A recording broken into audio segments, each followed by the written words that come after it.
This next talk comes from Ramón. Ramón is a software developer based out of Vienna, and in this talk he's going to be taking you through a tale of how he built a multi-screen point-of-sale system using Vue.js in just 24 hours using a Raspberry Pi, amongst a whole load of other things. I'm sure this is going to be a brilliant session. Alrighty, let's get started. Hi there. Thank you very much for tuning into this talk. I'm super excited. This is my first time ever doing a video talk, so I'm a little nervous, but we'll pull through.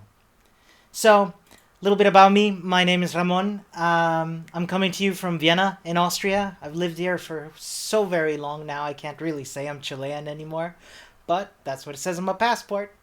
Yeah, I've been freelancing as a software developer for 10 years and also doing lots of community stuff, lots of coaching, lots of working with kids.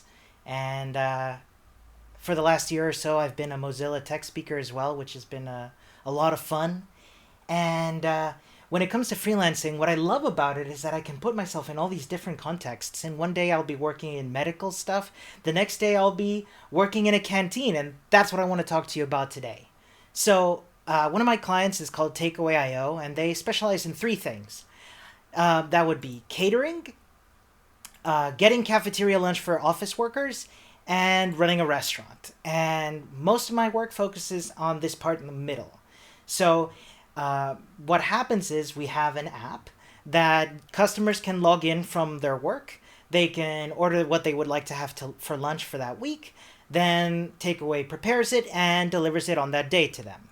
Now, we've been working on this for quite a long time now, and now we've started working a lot with canteens, and that means that we need to have some sort of point of sale. Now, the way it works at this one client of the company's is that they have a little chip card reader. Customers comes in with their chip card, and they scan it. It goes beep, and then they see what they can order. They get their food from the cash register, and they get a little receipt printed on a receipt printer. And I know, just imagine these are hooked up, okay? So we had this. This was a pretty functional system running on Windows 10, and that had been running for a long time before I started working with this client. And one day the client says to me, "This has been working really well, but could you please develop a new point of sale system from the ground up for us?" And I couldn't help but wonder why. And so what happened was that, given that this was a proprietary Windows 10 closed off system, at the end of every month when it was the time to do the billing, what they would have is an SQL server running on that Windows system. They would have to export that data and put it into a way that worked on the Rails app. For context, Takeaway runs on Rails. So I thought, okay, that's a good enough reason to write our own. So off we were to the races with project Casadilla. For context, Casa is the German word for cash register. So project is, user comes in, scans their chip card, they confirm their orders, they get their receipt printed, and then they can enjoy their food. Now, little caveat, customer said, "Could you please have it done in 3 weeks?" I mean, worth a try, right? So off we go. First, we start gathering our hardware. Now, the plan was to have an all-in-one computer with a touchscreen on it, of course, with the chip card reader and the receipt printer, and they're plugged in. And so this is running Ubuntu, and it's got an instance of Chrome on it. And of course, we're connected via our Rails app. So what would happen is we would have a special kind of account on this Rails app where the cash register user would turn on the computer, come in, and they would be ready to start taking orders. Now, of course, given that this is a more dynamic system than, say, placing orders, we thought, okay, let's build a Vue.js app on top of this Rails app. Fortunately, we're able to do this because Rails developers and open source contributors have established some compatibility with Vue.js and Rails. for example, you see here that TurboLinks, which is a Rails JavaScript framework, allows us to do this quite handily. So, okay, here's the structure of our Vue app. We would have a point of sale component that would have a user lookup, a menu, and a checkout area, which consists of a shopping cart, a total section, and a submit button. Now, what I'm going to do today is show you how I built this and the lessons I learned along the way. So first up is the user lookup. So for context, when you come to the cash register, the user will come in, as said before, and scan their chip card, and then what that chip card has is an ID number on it that we can use to identify the user. So what I didn't mention yet, and was quite handy for the development of the system, is that the firmware of this chip card reader kind of acts like a keyboard. So let's say we have a chip card with the number 4962. When you scan the chip card on the chip card reader, what the computer accepts this as is a user typing 4962 followed by a return key, which is pretty handy.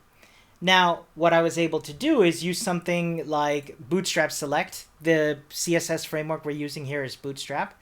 And I was able to do this in a way so that we could always have a select lookup running so that, for example, Abita Briggs can come in, scan her chip card, 4962. I've blurred out the rest just for safety purposes. Abita is not a real person. And so what that would do is scan the chip card, it goes beep, and then it would be immediately identified, and we could take orders for Miss Briggs. So that's the user lookup sorted. Next up is the menu. Now, for some context, the way we organize which articles, food articles, are available to which user, we do this by the user's company. You see, Takeaway works with a lot of different companies, and so these different companies have different articles available to them. And we also organize these by category. There's different categories like food, drinks, desserts, and so on. Now, you'll have to forgive me. This is in German, but I'll translate for you as we go.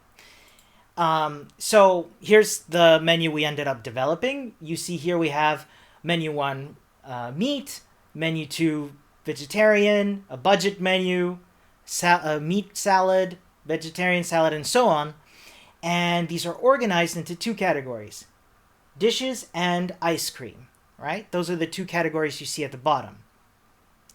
So this is how I laid it out, and you're probably wondering, okay, but slow down, Ramon. Where exactly is this data coming from? And that's a good question. One thing I probably should have mentioned, this is my first ever Vue.js app. So this was a learning experience for me as well. Now, when developing this, I came upon a state management package for Vue called Vuex. And it's very, very handy because it allowed me to pass data through around different components easily. Now, quick warning, this is where the code heavy part starts. So what I had to do to set up this Vuex was to set up a series of different stores. Now we have different stores for different parts that we need, for different subsets of data that we need. So we have our article store. As I mentioned before, we have those articles, those food articles. We've got order items, user stores, order stores, and so on. And we declare these all as part as the general Vuex store. I separated these so that I could have them in different modules. Now here's an example of a store. This is the article store. Now what you'll see here is, here we can declare which parts of the Rails API it can call to get that data, as well as which mutations we do. So you see, if you're not familiar with Vuex, in Vuex we make data, we manipulate data via mutations. What that means is it's a one-time command that we call. We say get me many, for example, the many mutation here, and what that'll do is call up my Rails app, say, hey, I need my / articles, and that'll return those articles, and then I can set those articles into a store as well as their corresponding category, as you can see inside the many mutation. And then I can go back to my menu view component and use that data accordingly. So with this, I can say, okay, when I pick, I've got my rows of menu items or articles, and I've also got some buttons here that I can click to switch between the different categories. You can see that I call some functions in these. And I'll show you an example of one. I don't think it's necessary to go through all of them. But one example is that we've got here the button that takes place when we click on a single article. We look up that article from the store, and then we call a Vuex mutation to add an order item, which basically copies over all of the name, the money, the cost, and all that. So that's the menu. Let's move on to the shopping cart now. You see those menu items we were working with before. So, just to remind you, this is the structure of our point of sale. You see, inside the checkout area, we've got our shopping cart, and what the shopping cart is going to do is show us how many order items we have collected so far. For some context, a user is made up of. A user has several order, and an order is made up of several order items. So what I've done is created a view component here that just shows a table of these: the name, the amount, and the button. Sorry, again, it's in German. It's to remove that order item. So look at that. You're not just learning some Vue stuff, you're learning some German today. The way I built this was, again, via a shopping cart view component. And what that does is it just lists out all of the order items from the store that have been created so far, with their name, their amount, and lists a button to remove this. I'm going to show you the example for this remove order item action, and you'll see that it'll look up the order item by the name of the article, and it'll then call another Vuex mutation that just sets all of the order items to be the order items we've had so far minus that order item we just looked up. So that's the shopping cart. Next up, we've got the total section, which turned out to be pretty straightforward. All I had to do was sum up the monetary amounts of all the order items so far, and list that. Pretty nice. Now comes the big one: sending the order off. So when the cashier is done processing the order, they click submit. Two things should happen: it should store the order on our Rails server, and it should print out a receipt. We'll do the former first. Yes. So what it does is when you click on submit, it creates an order from the existing order items as well as takes the user ID. That way we can match an order to a user. And it dispatches a Vuex mutation to create that order, and then it resets all the order items. That way we can, once we've clicked on submit and the order has been successfully processed, we can just start with a fresh shopping cart. Not too bad. Now, last part is receipts. So you remember that receipt printer I was talking about earlier. Now, this was pretty new to me. So receipt printers, well, first off, fun fact, receipt printers don't actually work with ink. They're actually thermal, by which it means it burns the paper, which is wild. I had no idea. Well, they work with a protocol. These ones here from Epson work with a protocol called ESCPOS. And of course, I did download this 40-page manual and read it through. No, I'm just kidding. I downloaded a Ruby module for helping me print out ESCPOS data. It's pretty nice. It allows you to do all sorts of things like text, bold text, tables, text alignment, images, QR codes. Now, I'm just going to show you a tiny bit of Ruby now, so bear with me, please. You see, when we create an order, I thought it would be a good idea to have as a return piece of JSON that ESCPOS data, which is hexadecimal from what I understood. So you see, we create a raw string of base64 data that we then pass to our point of sale, and that's where we process it. So this is the order store. Once we've created an order, we then store into the order store the data, the receipt data. Now what I can do is have on the same device where I'm running the point of sale, I can have a little Ruby server running that all it does is waits for a command from the point of sale that says, hey, I've got some receipt data here. Could you please print it? And that's what you see highlighted here. I just take that data and just post it to the Ruby server, which you'll see here. Nothing too fancy. Don't worry about the code too much. All I do is pipe the data directly into the USB device that is the receipt printer. So after a few tests, and it took some finagling to get it to work, I was able to print out a nice looking receipt. Had to blur out some parts that aren't my property to share. And the prices, they're just test prices. We don't actually charge 1,000 euros for a salad buffet. Yeah, and from that you can see we can format it in a way that we've got a nice table and our VAT. That's a really handy piece of software, this ESCPOS, and hardware. And I would love to give a talk someday on that if you're interested. But let's move on. So we have completed our first prototype of the point of sale, and believe it or not, this took me about 2 weeks. So then came the day. My client was pretty happy. They asked me to come in and set it up, and I wish it had looked as cool as that, but it didn't. So when I set it up and we took it on a trial run, we ran into a few problems, as it does with deploying things live.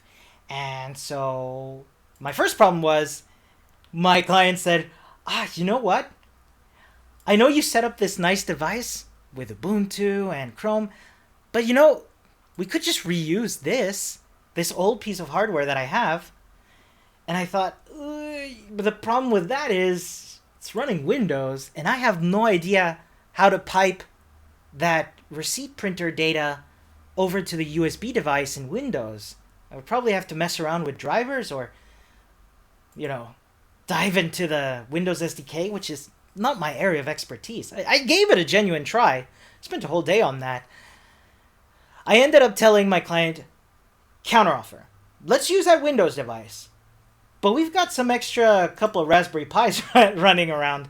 Let's just have that run on the same network and just have it be a printer of sorts. They were pretty happy with that, so I was pretty happy with that. Problem number 2 came up, which I like to call, hey, where's my food at? So what happened was, when it came to deploying it, and the customers, that is the office workers, would come in and order their lunch, they had gotten used to something that both me and my client hadn't thought of, which is this little part here. You can't really tell. That's a second screen. And so they would like to see what's coming up before they order, which makes sense. I mean, if you've ever gone to a supermarket or something, you do see what you're about to buy as it gets checked in, scanned in. So I thought, well, okay. My first idea was, let's just mirror the screens. Windows 10 lets you mirror screens. So I thought, okay, no problem. Small problem, actually. One screen, 1080p, pretty nice. That's a nice big resolution. The other one was 800 by 600 pixels. Now, in Windows, if you mirror 2 screens, it'll just mirror it to have both of them to have the smaller screen. So great for the customers, not so great for the cashier. Very small buttons and all that. So my client suggested, well, why don't we use some sort of video program to stream just that portion of the screen to the other. In short, that did not work. Two bigger reasons was that, first off, there's no not that money is an issue for my client, but getting the approval for that license to buy that piece of software would have proven cumbersome. And the other problem was, and this was a bigger problem, it didn't quite work. So the streaming of the video would freeze on one screen or on the other. The worst part was that for some reason this software would cause the chip card reader not to work quite right. So sometimes the chip card numbers would get lost, and that was disastrous. So then I thought, okay, what about streaming the data instead of the video? Now, what I mean is we have two browser windows, one on one screen and the other one on the other, and we just have them share the same amount of data. I was thinking with like local storage or something. And this wasn't as far out an idea as I thought initially, because as it turns out, there is a way to do this in Vue, in Vuex, with something called Vuex Shared Mutations. This is an NPM package that allows us to share mutations between two Vue apps. Now this is pretty key here. We're sharing mutations, not the Vuex storage itself. More on that soon. So I thought, okay, I'll quickly whip up another Vue app for the customer shopping cart. Now, because we're using a Vue app, this turned out to be really nice because I could reuse some of those components, right? So what I ended up with was just having a Vue app with a customer shopping cart basket, and a total amount that is owed. So that turned out to be pretty great. Now, when I displayed that on a different Rails route, I ended up with a pretty straightforward shopping cart. Now, I did have to make some changes. For example, this here in the order item store, you'll see that here we have our mutations set. You remember from previously that was the functionality to reset the data when we removed an order item. Then there's reset. Yeah, the naming isn't great. Reset to set it to be empty.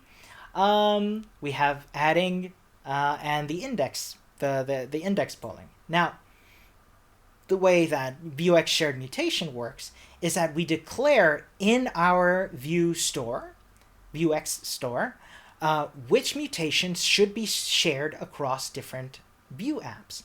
So once I declared those, back in my point of sale on the cashier side, I was able to enter my order items. Lo and behold, I take a look at the other screen. There we go. It's showing the it's showing the order items for the customer. So they were pretty happy. So with that, since then, I've left it running, and you're probably wondering, okay, so then what happened? And so the thing about working with clients and working with customers is you put it out there, you try it out, everyone's happy, and then come the feature requests. Can we have this? You start putting them on the sides. Can we have this? Can we have that? And a couple of them that I wanted to share with you that I found interesting were, for example, subsidies. So for those of you that are not familiar, a lot of office lunch workers, they get, at least here in Austria, they get part of their meal subsidized by their company. So it would be nice for them to see which portion they're getting subsidized, which one not. Some stability improvements on the hardware side include things like what happens if there's a power outage and we have to reset everything, drag windows around. There's also printing on the same device. It would have been nice if we didn't have to have that Raspberry Pi printer. And the other thing that we also need to take into account for the future is what happens with actual money payments. You see, one thing I didn't mention throughout this entire presentation was that these are not payments. These are shipments, by which I mean in order to be able to take cash payments, we would have to do signing with the local government, something like that. It's out of my expertise. So what happens is the companies then charge their workers at the end of the month. That's the system we have. So these are just some of the things, and a lot of this was new to me, but I learned so much from it. This isn't my first time working for a client with some hardware. This is probably my second or third time. And the nice thing is to know that over time it becomes a little less daunting, a little less scary. I think it's important to bear in mind that reinventing the wheel does have its place, but having a kind of a hacky solution that you come up with in a few days, that's legitimately a good way to be able to move forward. And there's so many resources out there, so many people that are willing to help, reach out, experiment, play around, it's so much fun. And that's the important part. You gotta remember to have fun. So that's me. Thanks for listening, and enjoy the rest of your day.